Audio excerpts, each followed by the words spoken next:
4-H has had me gain so many opportunities, made me connect with other people, like making friends.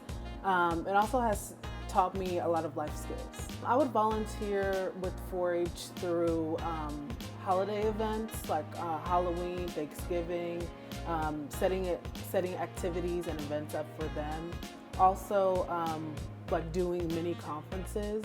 I would volunteer for that. The staff would need me through 4-H.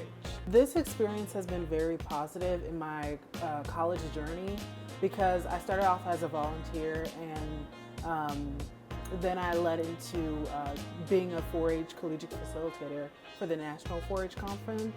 So I felt like my skills have very much grown throughout my college experience.